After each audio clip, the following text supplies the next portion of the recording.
Assalamualaikum warahmatullahi wabarakatuh. Bismillahirrahmanirrahim. Allahumma sholli ala Muhammad wa ala ali Muhammad. Kembali lagi di Ubay Channel. Kali ini kita akan mempelajari fikih Ramadan part atau bagian kedua. Dan untuk mengawali perjumpaan kali ini, marilah kita berdoa. Bismillahirrahmanirrahim. Rabbi zidni ilma. Agar Allah senantiasa memberikan kemudahan dan keberkahan ilmu yang akan kita dapatkan. Dan sebelumnya, untuk mendukung Ubay Channel, silahkan klik tombol subscribe di bawah agar semakin berkembang Ubay Channel. Oke teman-teman, di bagian kedua ini kita lebih membahas tentang perbedaan-perbedaan permasalahan dalam bulan Ramadan atau dalam puasa. Oke, langsung saja kita yang pertama membahas tentang ragam dari hukum berpuasa. Ya, sebagaimana kita ketahui dalam fikih itu hukumnya ada 5, tapi di sini dibahas 4 ya. Wajib, sunnah, makruh, dan haram. Kalau puasa yang wajib itu jelas sekali, yaitu puasa di bulan Ramadan ya. Puasa di bulan Ramadan karena sudah wajib. Terus ketika di bulan Ramadan beberapa golongan tidak berpuasa, maka dia diwajibkan untuk melakukan qadha ya, melakukan qadha, penggantian di lain hari, min ayyamin ukhra. Terus nazar, yaitu puasa yang dilakukan ketika seorang itu bernazar ya, dalam mungkin dia menginginkan haji tertentu lalu tercapai, maka dia diwajibkan untuk melakukan puasa nazar. Selanjutnya puasa kafaroh, yaitu puasa karena melakukan sesuatu hal yang dia membatalkan puasa, seperti seorang laki-laki atau seorang suami itu berhubungan intim, berhubungan dengan dengan istri, maka dia diwajibkan melakukan kafaroh ya. Terus selanjutnya hukum puasa yang sunnah, yaitu puasa sunnah sebagaimana kita ketahui lah ya, puasa Daud, puasa Senin Kamis dan sebagainya. Selanjutnya puasa yang hukumnya makruh, yaitu mengkhususkan di hari Jumat karena ini adalah hari fitri atau hari rayanya umat Islam. Terus hari Sabtu ini hari rayanya orang Yahudi. Di sini hari Ahad hari rayanya orang Nasrani. Jadi di sini tidak boleh mengkhususkan ya. Tapi berbeda hukum ketika dia puasa Daud. Misalkan puasanya itu puasa Rabu, Kamis tidak puasa, Jumat puasa, Sabtu tidak puasa, Ahad puasa. Ini itu boleh karena itu puasa Daud. Tapi yang tidak boleh adalah mengkhususkan. Ya, terus puasa yang haram itu 1 Syawal, jelas ini hari Idul Fitri. 10 Dzulhijjah ini Idul Adha, ini hari Tasyrik, 11, 12, 13 Dzulhijjah. Terus puasa hari Syak, yaitu puasa hari yang meragukan di terakhir bulan Syawal. Terus puasa Wisol yang terus menerus tanpa berbuka. Selanjutnya tentang batalnya puasa dan akibatnya. Ya, sebagaimana kita ketahui yang membatalkan puasa adalah makan minum sengaja, muntah sengaja, keluar mani sengaja, terus ada lagi batal rukun dan syarat syahnya. Nah, ketika ini terjadi maka dia wajib mengqadha, mengganti di lain hari. Tentunya teman-teman, tentunya dengan konsekuensi dosanya, karena ya Allah, puasa adalah sebagaimana di sebuah hadis, yang namanya pahala puasa itu yang tahu hanya Allah, makanya tidak diberitahukan kepada kita pahala berpuasa di bulan Ramadan. Ketika yang tahu pahalanya hanya Allah, otomatis kira-kira berbanding nggak dengan dosa, sebagaimana dalam lain hadis bahwasanya ketika Rasulullah ditanya kepada oleh sahabat, ya Rasulullah, apakah berhubungan suami istri itu mendapatkan pahala? Nah, beliau menjawab, bukankah zina itu berdosa, dosanya besar, begitu juga dengan berhubungan suami istri, pahalanya besar. Nah, ini otomatis menjadi sebuah konsekuensi bahwasanya ketika pahala berpuasa itu sangat besar, begitu juga dengan dosa ketika sengaja membatalkan atau sengaja meninggalkannya ya. Nah, maka dari itu kita berusaha semaksimal mungkin jangan sampai meninggalkan puasa Ramadan dengan sengaja. Terus selanjutnya jima atau hubungan suami istri walaupun tanpa inzal atau tanpa orgasme ya. Nah, ini tetap harus melakukan qadha dan kafaroh ya, dan kafaroh. Qadha dan kafaroh. Kafaroh itu dendanya ya. Dendanya itu yang pertama adalah membebaskan budak, itu kurang lebih 100 dinar. 1 dinar itu kurang lebih 3 juta sekarang ya. 3 juta atau 2 juta gitu. Nah, ini mahal sekali ya. Terus kalau tidak bisa, maka dia wajib berpuasa 2 bulan berturut-turut.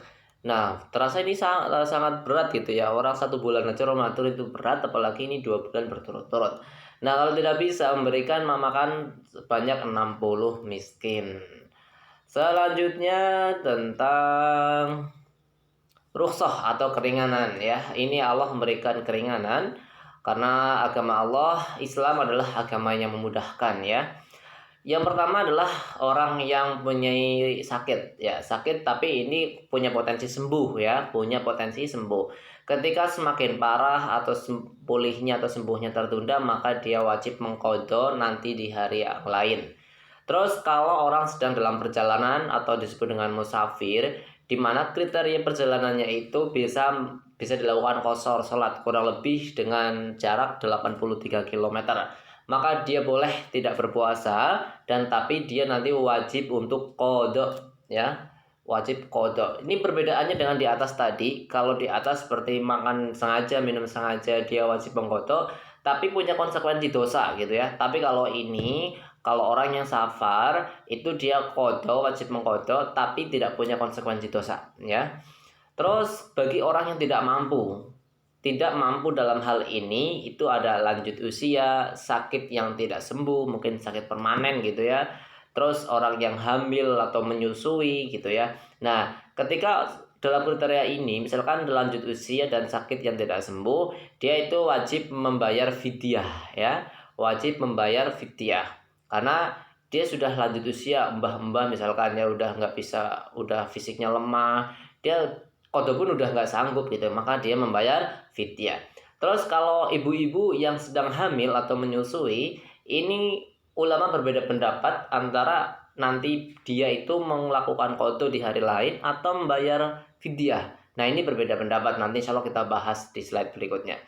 Terus dalam kondisi darurat, misalkan orang yang lapar dan haus yang sangat ya, atau dipaksa atau pekerja berat. Nah, ini ulama juga berbeda pendapat ya, berbeda pendapat.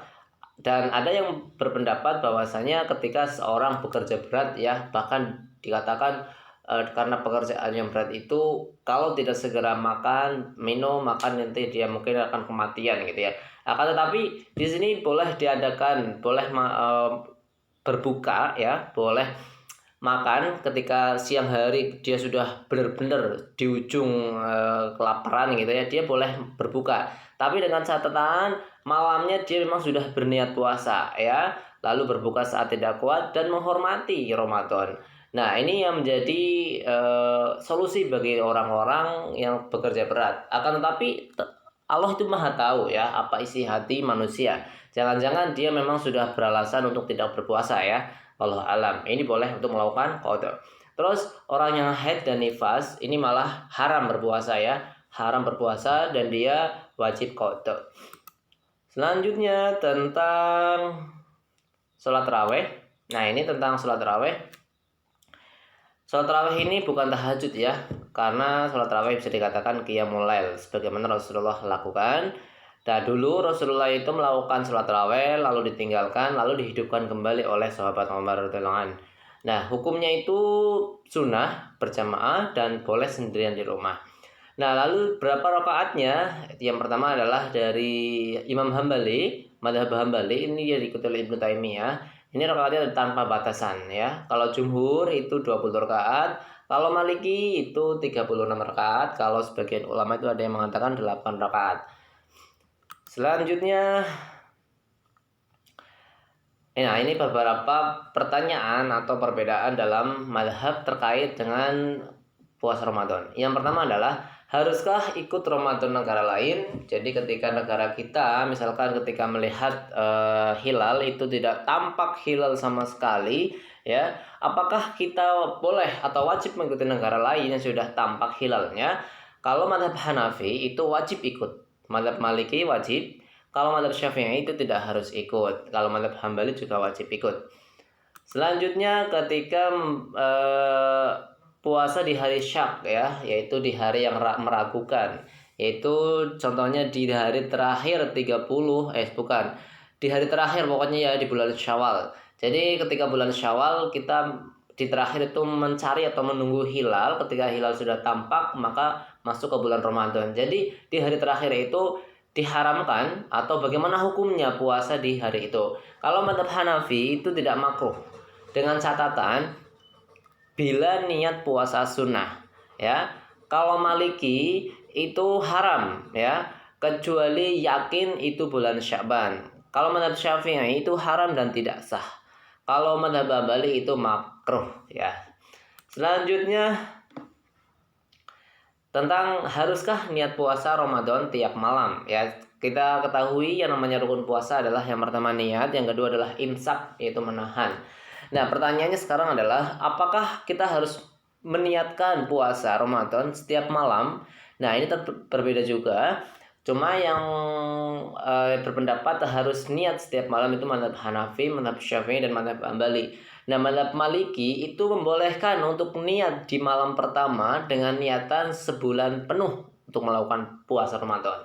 Nah, ini buat hati-hati kita semuanya, karena kita ditakutkan malam kedua, ketiga, dan seterusnya itu nanti ada yang lupa. Maka dari itu dianjurkan untuk meniatkan di malam pertama sebulan penuh sebagai bentuk kehati-hatian.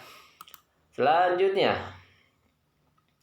hukum bersetubuh karena lupa. Ya, buat suami istri, bagaimana berhukumnya berhubungan suami istri karena lupa di siang hari tentunya. Yang pertama adalah dari mazhab Hanafi, puasanya tidak batal karena lupa. Kalau mazhab Maliki itu batal dan wajib mengqadha, ya. Kalau mazhab Syafi'i itu puasanya tidak batal karena tidak sengaja. Mazhab Hambali itu batal, qadha, dan wajib kafarah. Ya, mungkin pertanyaannya kok bisa bersetubuh sampai lupa, ya. Mungkin karena dia lupa biasa di siang hari gak berpuasa, di bulan yang tidak puasa itu melakukan hubungan, tapi tiba-tiba ini di bulan puasa mungkin lupa gitu, ya, wallahu alam. Terus selanjutnya, apakah berbekam itu membatalkan puasa? Ya, berbekam. Ya, kalau mazhab Hanafi, Maliki, Syafi'i itu tidak batal karena berbekam itu mengeluarkan darah. Tapi kalau mazhab Hambali itu batal. Selanjutnya, apakah suntik membatalkan puasa? Ya, ini 4 mazhab sama, ya, batal. Karena suntik itu adalah memasukkan benda lain atau benda asing ke dalam tubuh manusia gitu. Selanjutnya, apakah sikat gigi makruh? Ya, teman-teman, bisa dikatakan sikat gigi maupun kumur-kumur. Nanti ada kriteria apakah sikat gigi di pagi hari sama dengan setelah matahari di atas, ya, atau setelah zuhur gitu, ya. Nah, yang jelas kalau mazhab Hanafi dan Maliki itu tidak memakruhkan. Kalau mazhab Syafi'i dan Hambali itu memakruhkan sikat gigi, terutama di setelah zuhur, ya. Selanjutnya, belum qadha puasa tapi sudah masuk Ramadan lagi. Nah, ini sering, ya, teman-teman mungkin sering menjumpai masalah ini, tapi jangan sampai kita yang menjadi salah satu itu. Apalagi kita yang laki-laki gitu, ya. Kalau perempuan itu mungkin bisa dikatakan ya dia mempunyai hajat bulanan mungkin, ya. Artinya pasti seringnya puasanya nggak penuh gitu, ya. Tapi kalau laki-laki jangan sampai dengan sengaja gitu, ya. Kecuali karena udzur. Kalau mazhab Hanafi itu harus mengqadha dan tidak fidyah, ya. Mengganti puasa di lain hari dan tidak fidyah. Terus kalau mazhab Maliki itu harus mengqadha, ya, harus mengqadha dan harus membayar fidyah. Begitu juga dengan mazhab Syafi'i, Hambali harus membayar fidyah dan melakukan puasa di lain hari atau qadha. Selanjutnya tentang wanita hamil, ya. Wanita hamil dan menyusui itu hanya qadha atau membayar fidyah. Ini juga berbeda pandangan, ya, dalam mazhab. Ada beberapa kriteria sebenarnya, ya, bagaimana dikatakan membayar fidyah, bagaimana harus qadha. Ini ada beberapa penjelasan sebenarnya, cuma di sini biar simpel, yaitu tentang wanita hamil dan menyusui. Kalau mazhab Hanafi itu membolehkan untuk melakukan qadha saja, ya. Kalau mazhab Maliki itu fidyah saja, membayar denda saja, ya. Kalau Syafi'i itu membayar fidyah dan juga melakukan qadha, ya. Melakukan qadha karena khawatir bayi, ya. Kalau Hambali sama dengan Syafi'i, qadha dan fidyah karena mengkhawatirkan bayinya, keselamatan bayinya. Selanjutnya, orang yang meninggal dunia tapi masih hutang puasa. Dia masih mempunyai hutang berpuasa. Kalau mazhab Hanafi itu fidyah saja, ahli warisnya membayar fidyah saja. Kalau madzhab Maliki itu tidak qadha dan tidak fidyah kecuali ada wasiat. Kalau madzhab Syafi'i itu boleh fidyah, boleh puasa ahli warisnya atau walinya. Kalau Hambali itu fidyah saja, sama dengan madzhab Hanafi. Nah, terus yang sangat sering kita jumpai di bulan Ramadan yaitu membayar zakat fitrah dengan uang. Apakah itu boleh? Ternyata yang membolehkan itu mazhab Hanafi ya. Nah, mazhab Maliki, Syafi'i, Hambali itu tidak membolehkan. Nah, teman-teman, tapi mazhab Hanafi itu membolehkan menggunakan uang, tapi takarannya adalah 3,8 kg ya. 3,8 kg makanan pokok. Misalkan kita di sini beras di Indonesia. Jadi di mazhab Hanafi itu boleh dengan uang tapi setara dengan 3,8 kg beras. Nah, kita yang mayoritas menggunakan mazhab Syafi'i itu kan mengatakan 2,5 kg beras, tapi di sini tidak boleh dengan uang. Maka dari itu ketika kita menggunakan uang ya harus uangnya dikonversikan atau dinilaikan dengan 3,8 kg beras. Jadi tidak elok atau tidak fair ketika kita menggunakan mazhab Syafi'i tapi kita menggunakan uang fitrahnya. Nah, itu kita disetarakan dengan 2,5 kg beras, maka dari itu kurang fair gitu ya. Nah, jadi kesimpulannya boleh menggunakan uang oleh mazhab Hanafi tapi setara dengan 3,8 kg. Selanjutnya, terima kasih, alhamdulillah sudah selesai kita di materi pertemuan kali ini. Jangan lupa klik tombol subscribe agar semakin berkembang channel, dan bila ada kesalahan mohon maaf, dan bila ada kesalahan juga silakan dikoreksi di kolom komentar. Wassalamualaikum warahmatullahi wabarakatuh.